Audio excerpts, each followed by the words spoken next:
I mean, let's be real for a second. Is there anything that's more, nerve-wracking than like just seeing those prices climb higher and higher? Oh, tell me about it. It's like you're at the grocery store just doing your normal shopping and then bam, you check out, look at that bill and you're like, hold on a minute. Did avocados always cost this much? Yeah, yeah, It's like a punch to the gut. it really is. And the crazy thing is, so many people are feeling the same pinch, right? Absolutely. We've been getting tons of messages from listeners asking us to, like, really dig into what another 4 years of Trump could look like, specifically for their wallets. Right, right. Everyone's worried about inflation, and understandably so. For sure. So we thought, what better place to start than with Trump's recent interview on the Dave Ramsey Show? Oh, interesting. Talk about, like, going straight to the source of financial anxiety, right? Exactly. I mean, Ramsey's audience, they eat, sleep, and breathe practical financial advice. That's their bread and butter. So when Trump went on that show, he knew exactly what he was walking into. Right? No doubt about it. I mean, let's be real. Inflation is like the elephant in the room for anyone who's just trying to, make ends meet these days. Ugh, it really is. And Trump, he knows it too. Like, he came out swinging, right? He practically promised he could slash energy cost by, are you ready for this? Get me. 50%. 50%? 50% within a year of taking office. Wow. I mean, you got to admit, that's a bold promise. That's definitely ambitious, even for him. That's putting it mildly. So, like, how is that even remotely possible? Okay, so to even begin to understand where he's coming from with this, we got to look at, like, the core of his energy plan. Okay, so what's he got in mind?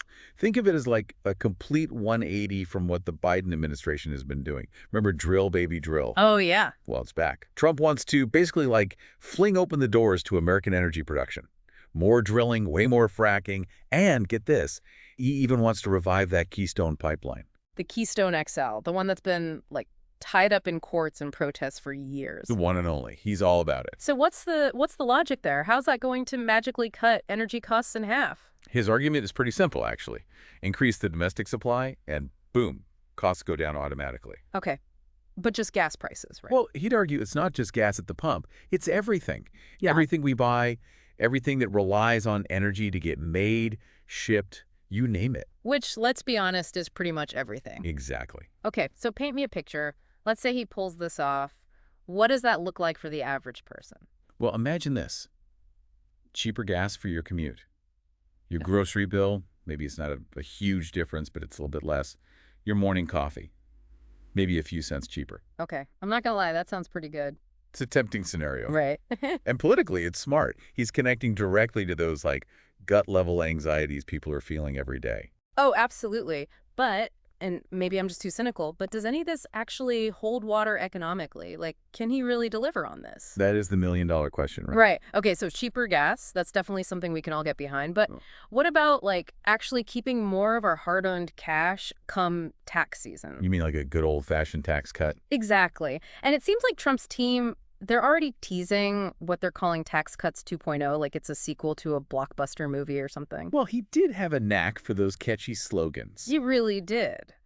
But slogans aside, how's he actually planning to recreate that, that 2017 tax cut magic? And is it even possible? Well, one thing's for sure, he's definitely sticking to his guns when it comes to lowering taxes, especially for businesses.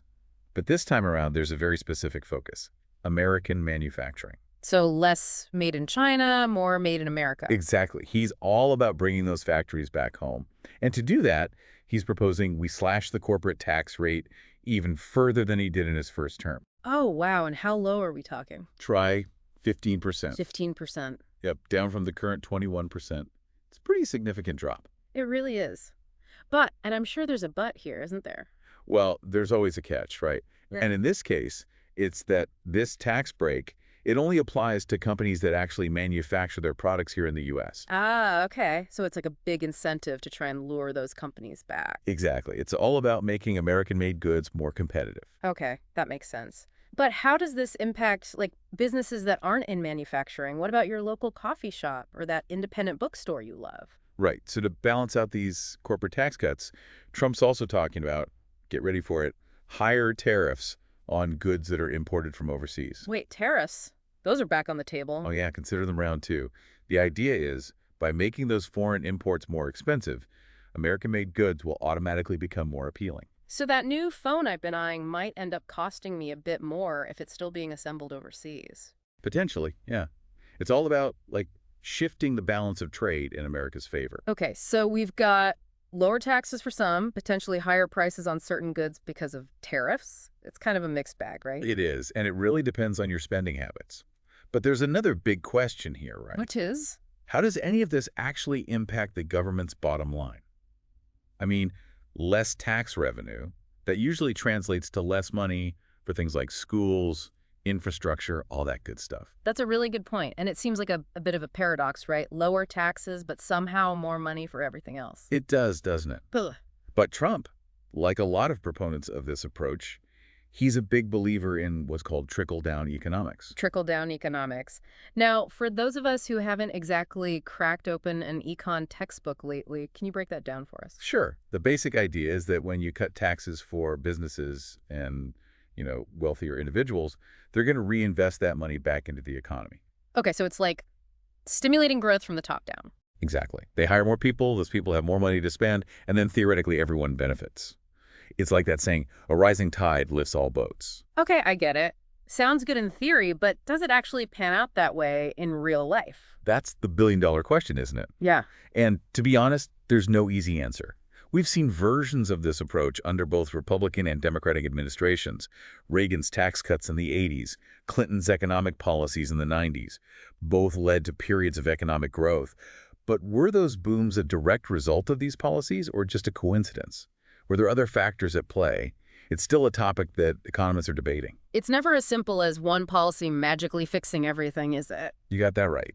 And that's what makes this whole thing so fascinating and, to be honest, a little unpredictable. Well, speaking of unpredictable, let's shift gears for a moment and talk about another group that knows a thing or two about risk, small businesses. All right, so let's talk small businesses for a minute. They're really the backbone of the whole American economy. I mean, you've got your risk takers, your dreamers, those people who just put their heart and soul into building something from scratch. And it seems like Trump, he's definitely aware of them. He brings them up constantly in this Ramsey interview. Yeah, he does. But is it just talk, for votes? Or is there actually any substance to his plans for helping these small businesses grow? Well, it's definitely a key part of his message, that's for sure. And his pitch, it's pretty straightforward when you get down to it. Less government, more freedom to actually do business. So less red tape, a more even playing field. Exactly. He wants to get rid of all those regulations that he sees as just burdens, especially for the smaller guys who are trying to compete with those massive corporations. Makes sense. But how does that actually translate into policies? So he talks a lot about this idea of a level playing field, Yeah. but on a global scale. Okay, so bigger picture. Exactly. And that brings us right back to his stance on China. He's convinced that all those unfair trade practices that China's been using have put American businesses at a huge disadvantage, especially the smaller ones. He even gets kind of personal about it in this interview, doesn't he? He does. He tells his whole story about Hickory, North Carolina. Hickory, North Carolina. Yeah, it used to be this total hub for furniture manufacturing. He used to buy stuff from there all the time for his hotels. Oh, wow. But then those Chinese competitors, they swooped in and basically wiped out the whole industry. So it's about those lost jobs, that feeling that American manufacturing just isn't what it used to be. It plays right into that Make America Great Again message. For sure. So it's like China becomes the villain in this story. Exactly. But the question is, can he really just get tough with China and expect everything to magically go back to how it was? It's complicated. It always is.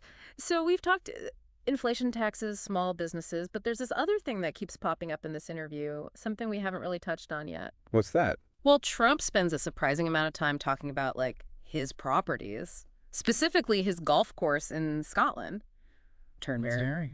And he seems incredibly proud of it, calls it one of the best golf courses in the world. Why do you think that is? Why keep bringing that up?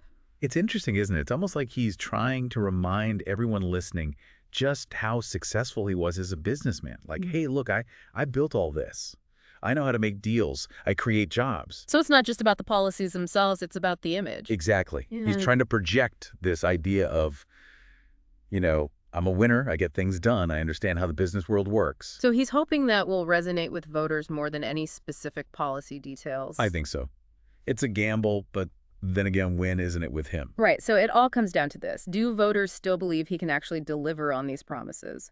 Do they buy what he's selling? That's the million-dollar question, isn't it? Right. I guess we'll all find out soon enough. That's for sure. Well, there you have it, folks. We've dug into Trump's economic game plan, analyzed his strategies, and talked about what it could all mean for you and your wallet. Whether you agree with him or not, one thing's clear this election. It's a big one.